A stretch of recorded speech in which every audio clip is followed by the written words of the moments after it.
All right, hello and welcome to another Expert Inside interview. My name is John Golden from SalesPOP, online sales magazine and Pipeliner CRM, joining you as usual from a sunny San Diego. And today I'm delighted to be joined by Boo, who is in Park City, Utah. How are you doing, Boo? Good, John. You're in Fighter Town. You're kind of in the seat of excellence when it comes to fighter pilots down there in San Diego. Beautiful part of the world. Yeah, and every time there's the Miramar Air Show, you can hear them. You can't see them because by the time you hear them, they're gone. Yeah, it's kind of cool. It's kind of one of the best parts of the job, actually. Yeah. And for those of you tuning in, when it comes to unlocking human potential, and achieving organizational success, Boo, who's the CEO of Afterburner, he's a former fighter pilot turned business founder, author, and inspirational speaker. Has earned over 1,000 five-star Google reviews for unparalleled expertise in human behavior and organizational performance. And that's what we're going to talk about. That's what we're going to talk about today is kind of people and organizational performance. And so just let's just start with back with the Royal with your time with the Royal Australian Air Force. At what point did you, either there or afterwards, did you think what you were learning there and what you learned as a fighter pilot had application in our civilian world here? Yeah, a lot of SEO buzzwords in that intro, isn't there? For me, mate, I'm a very organic kind of leader and performance type of person, I guess. I like to disrupt every existing paradigm when it comes to performance, whether it's organizational, team, individual. My insights into getting things done, getting the things done you want done, right? Mm-hmm. Achieving the dreams you've always had, is that I was very lucky to be introduced to the world of fighter pilots. I was a fighter pilot in the Royal Australian Air Force for 11 years. It was a dream I had as a 5-year-old kid. It took 17 years to come to light. And I was 22 when I flew a jet the first time. And there's a lesson in that for all of us, which is if you want to do something meaningful, it's not a short trip. No, it's not something that happens quickly, and you need an awful lot of help and a lot of community around that as well. So, I never wanted to be anything other than a fighter pilot. I thought I was always going to be a fighter pilot. I'm a reluctant CEO. I'm a reluctant coach. I do what I do now because when I was 30, I was diagnosed with an autoimmune disease, which, it's a big word, ankylosing spondylitis, but the short version of that, having grains of sand and butter knives shoved in all your joints while you try to fly an airplane. It's a rheumatic kind of arthritic condition. And when I hit 30, I was offered an opportunity to stay in the Air Force and fly politicians around in the Royal Flight equivalent that we have. But that felt to me a little bit like early retirement and hanging around with politicians all day. It was kind of a no. I was a fighter pilot, not a pilot. I was thinking you'd probably face anti-aircraft fire sooner than you'd hang around with politicians all day. Yeah, and the politicians at the time weren't the kind of folks you want to hang around with. Well, they still aren't. So anyway, I was a war fighter. I was only 30. So I'm still pretty pumped up. I believe in my mission. I believe in everything that we do as fighter pilots. I have a wonderful group of people around me. So I guess faced with that conundrum of what now? I didn't want to just be a pilot. I didn't want to go to airlines. So it was there. I just kind of started thinking more towards entrepreneurialism and not for any other reason than I needed to make some money, and I needed to live and pay a mortgage. And I had a $3,000 a month disability pension, which wasn't going to put my wife and son in a house for very long. And I just felt that everything else that you could do, I was horribly poor at academics. I have ADHD. I never went to college. I joined the Air Force straight from school. I was a good pilot, wasn't very good at ground school. And everything that required working in the corporate space or having a proper job needed a degree. And I'm like, well, 3 years in a degree, I'll be dead by the time I pop out. So I just brought a really simple, logical approach to it. And I was like, where in the world could a fighter pilot start a business? And it was Iraq or Afghanistan, 2005, right? So me and my best mate, who's British, South African, but lived in England, we sort of said, you know what? Why don't we just jump on a plane and go to Afghanistan and chance our luck? Right. And that's what we did. And we were in the people business. We helped the United Nations and humanitarian organizations get projects done. We had security details. We had offices in the Philippines, Delhi, Manila, New York, London, Sydney, Australia, obviously. And really, our business was called CTG Global, still exists today. It's one of the world's largest humanitarian projects companies. But we just wanted to be useful, Right.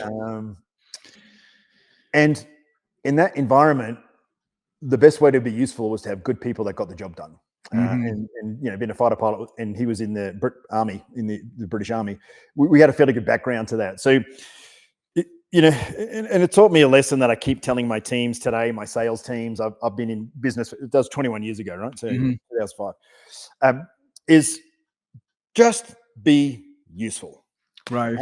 Don't be a thing. Don't be a product. Don't be a service. Just be helpful. And the only way you can be helpful is to ask people, how can I help? Yeah. It's amazing, Boo, what you just said there, though, about, just being useful, right? And looking at it through that prism. And it's very simple, right? And I would say, like, simple doesn't equate to easy, because I'm sure this has been your experience, is we're fantastic at complicating things for some reason, like just making everything complicated, making it and people, working together, or even executing on something, they're very quick to get bogged down in things, as opposed to just, the people who are able to cut through the noise and execute really stand out. Yeah, well, I mean, we're beyond complicated. We're complex. I mean, 11 million synapses a second and 50 conscious thoughts to use. If they're not well directed, they're just going to create noise. That's what they're going to do. You're going to make things complicated, because that's what electricity does. If you go to the museum and you see the big plasma balls, and you put 10 fingers on a plasma ball, you see the electricity jump everywhere. You put one finger on it, you get one really juicy electric beam into your finger, and that's what the brain does, right? It's just a big plasma ball. So a big part of the process and being helpful is really, well, you know what? What's the one thing I really need to do? I need to become a fighter pilot. I need to start a humanitarian business. I need to grow a global movement of flawless leaders. And then other people have electricity too. So if you're really focused and you're aligned their electricity, and then all of a sudden everyone's pointing in the same direction, everything becomes less complicated. And that's we have this great saying as fighter pilots, make the complex simple and the simple compelling. Right. And I work with lots of companies and lots of people, and you just sit in a room with them as a fly on a wall, and you just watch them for 10 minutes, and you're like, what? Just can someone please answer one question? What is the point of this meeting? What are we actually trying to achieve? And I call it destination-led leadership, not goal-led. Right.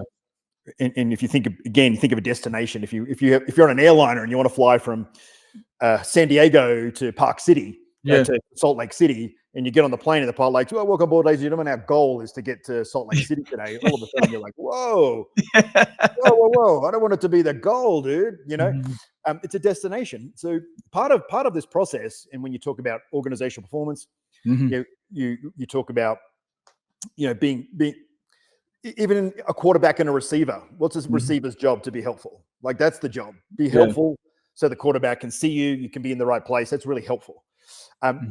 So when we talk about destination leadership, we talk about, what do we finish as a leader? Not what do we start? When do we arrive? And how do we know that we've arrived? And what happens is you start to have this process where organizationally, we start to get away from leaders managing to-do lists and starting to craft and arrive with achieve lists. Right.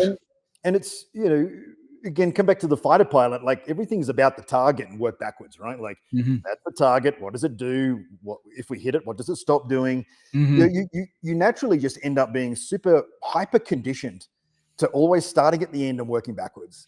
Whereas leaders in strategy typically start where we are and move forwards. Yeah. That is not growth. That is, and just doing the same thing, hopefully better, but maybe not.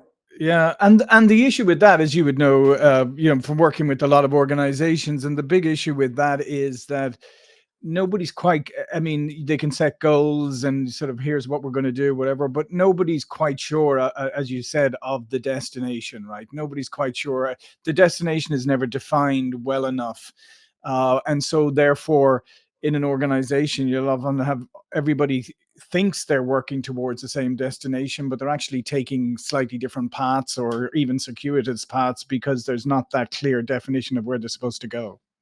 Yeah, it's I heard. Oh my gosh, I got Alzheimer's. I swear it's coming. Jeff Bezos, was effectively like, if if it's not putting a product in online at the best price, delivering it as quickly as possible, what are you doing? Yep. Like what work are you doing? Yeah. And so much about being employed and being useful is, we feel that being useful is telling everyone all the work that I'm doing. Yeah. That look how useful I am. Look how busy I am. I'm so Mhm. useful.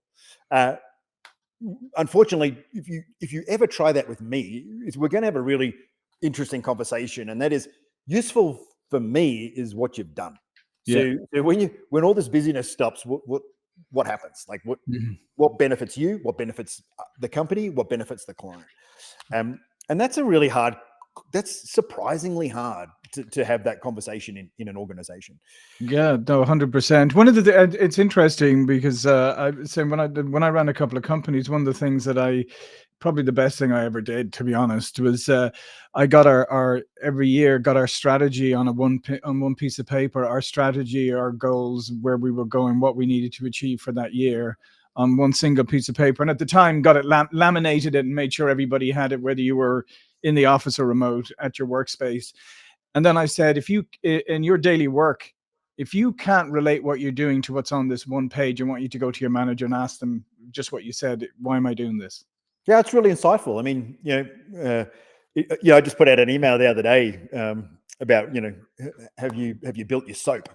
Mhm. And strategy on a page. And even one of my team's like, oh, I think you made a spelling mistake. I mean, I don't think anyone can put a strategy on a page. I'm like, Okay. that's the key. Like, Okay. and I've seen some amazing, strategy. I saw a company put their strategy on 10 coasters, and Mhm. everyone took the coasters home, Right. and they had the coasters out on the kitchen bench. So every Mhm. morning you're like, okay, we value doing the right thing. Yeah,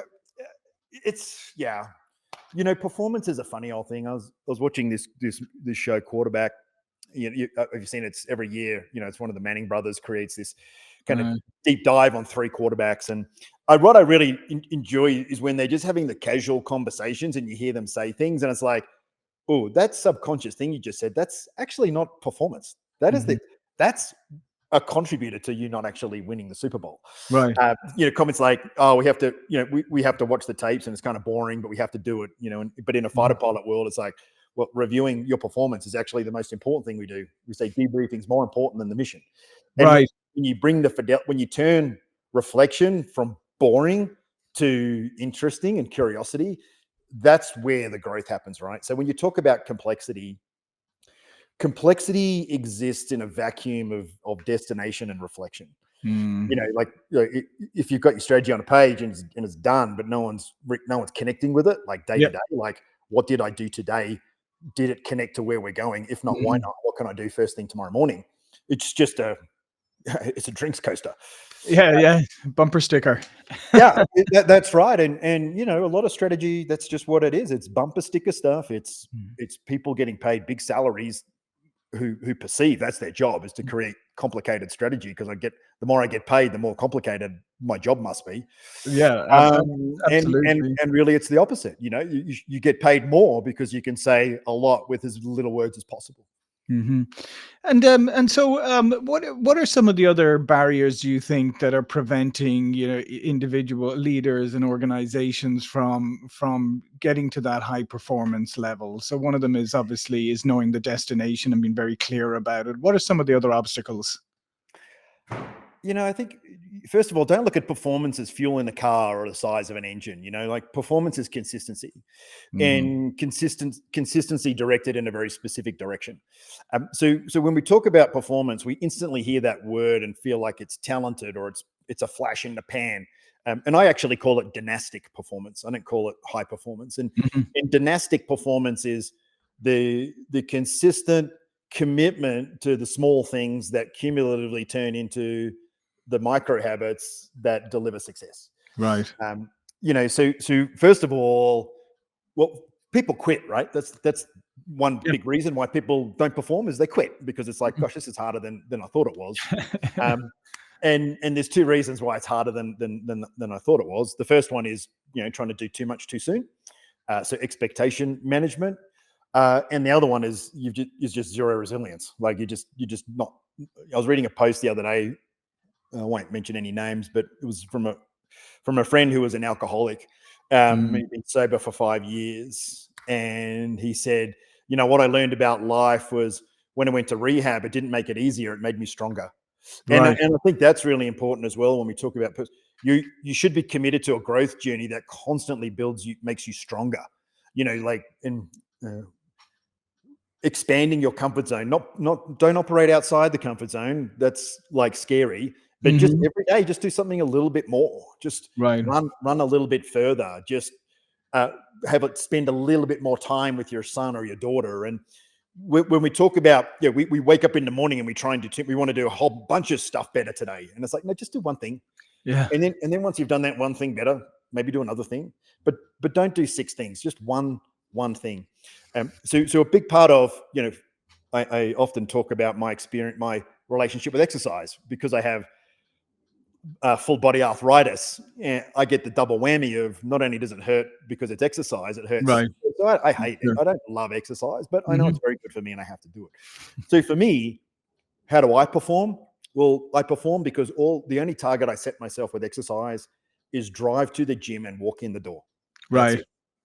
And that is the small win, means I stay clearly once I'm there. Yeah. Whereas you set the goal, which is I need to work out today. That's a big goal. Like that's easy to say. I don't have and then the answer is I don't have the energy. Well, I sure have the energy to get in the car and drive 5 minutes down the road. I got that energy. So what you learn in performance is the ability to balance expectation and reality. Yeah. And performance subconsciously infers big things, hard work. But when you consciously create a trigger point, which is, no, it's just something really small right now. Yeah. That's the difference between perform and that, if you It reminds me of that meme, Boo, with the one where it says, like, I've had a gym membership for 6 months and I've seen no results and I'm going in there tomorrow to find out why. Yeah. It's super true. It's really true. And it's just human nature to be safe and sedentary. Like that is nothing bad is going to happen if you stay at home and you don't do anything. Not in the moment. But in 10 years, it's going to be bad because you're going to have diabetes. Right. You're going to be painful. So it's I podcasted a gentleman the other day, Brett Eaton, and he talks about, you've got 2 choices: discomfort now or discomfort later, but you have no choice about discomfort. Right. Yeah, no, it's a really good point. I just want to go back to that point you made though about that, about taking those small steps to set you up, because part of, I think, what we do is, we set goals or destination, whatever, for ourselves or for our organization, and it's okay to set like big ones or whatever, but then we get paralyzed because we don't know how to get there. Rather than saying, we're putting one foot in front of the other, it always just seems so daunting that it's easier to stay still. Yeah, and we don't plan for things going wrong. So when they go wrong, we quit, because it's like, Right. But it's like, well, if whatever you're going to do, you need 30% up your sleeve for stuff going wrong. It's the same thing that happens in project planning in the business. It's the same thing that happens with sales targets. It's like you built a target based on 100% availability of every single person every single day. And then you're like, oh, so-and-so's on leave and it doesn't work. And it's like, well, why is that a surprise? Like that is, everyone goes on leave. So, it's, and just because you've got, SalesPOP here on the screen, I was looking at it. It's like sales is like my monthly target, $200,000. Sweet. Yeah. Mid-month, I'm 50. I'm not going to get there. It's like, your target's not 200. Your target is 8 outbound, All right. 4 of those on LinkedIn. Go into the CRM. You're going to identify 20 opens of the email. You're going to call all 20 of those people, and that you're going to do those 30 touch points a day. And and you know what? You're probably going to get it done by 11 o'clock in the morning. Mm-hmm. So it's this different mindset between what is my intention and what's my action. There's a relationship between the two. But often we build a lot of intention without the action, and we do a lot of action that's not driving us to our intention. And there's neuroscience behind this, totally different structures of the brain, right? So Mm-hmm. the creative, artistic, in the future stuff, and the near term motor brain that really wants to just get busy. So it doesn't happen without intention. It doesn't happen without creating this trigger that is what I'm doing today contributing to where I have to be tomorrow? Like, and I had a great guest on a number of years ago, and it always stuck with me because he told me he was severely overweight, never exercised, sitting on his couch, watching TV, eating all sorts of bad stuff. And one day he decided, I can't do this anymore. I'm going to run a marathon. And okay, so talk about an audacious goal. So he said, so that day he got up and he walked for 5 minutes. Right. The next day he walked for 7 minutes, whatever it is. Over the period of a year or two, he finally got to a marathon. But to your point is, he started off by getting off the couch and walking for 5 minutes. If you say to most people, oh, I'm going to run a marathon, when you're that out of shape and everything, most people would say, yeah, you're crazy. And you'd probably, after a week or two, give up yourself. Yeah, because it's big, and big is hard. Like even becoming a fighter pilot, it's about 400 missions that you fly, 1 to 400, and then the last mission you fly is just like, oh, it's just another mission. Like it's a life goal, and it's huge, but the incremental engineered growth pathway to get there is just a little bit outside a little bit further deeper in your comfort zone than the one before. And you deliberately set going from 5 to 7 minutes is a 2-minute adjustment in a day. That is easy. Yeah. But if in your mind, all you're doing is like, I only did 5 minutes of 4 hours. I mean, I've done nothing. They call it framing bias. And it's a great way to sell as well, right? You frame, it's not going to cost you $100,000. You're going to invest $100,000. I'm going to help you with a $10 billion strategy. So it's the same as, frame the win for today. I'm gonna run 7 minutes. I did 5 yesterday. That's 2 extra minutes. Easily done. Yeah, absolutely. Well, listen, thank you, Boo. This has been, fascinating insight. All of Boo's information will be below this video. But before we go, please do remind people what you do. I'm here to ignite a global movement of flawless leaders. That's it. That's simple as that. Leaders that aren't perfect, but they're flawless. Impact is inevitable. So I just think leadership is a massively overcomplicated journey. And so, my job is to help leaders that feel like they're going to lose their job. They feel like they work too hard and they get burned out and nothing gets done. They want to be a really great leader and they don't know how. The people that in their soul and in their body are good people, but they just don't know how to show up as a leader. My job is to help those people become flawless, make an impact. Fantastic. Well, I would advise you and encourage you to go check out Boo's work, because we live in a world today where the paucity of leadership is quite dramatic, I think, and quite there in front of our eyes every day. So what you're doing is great work. So I encourage you to go check it out. So thanks again, Boo. Thank you for watching and listening. See you all again very soon.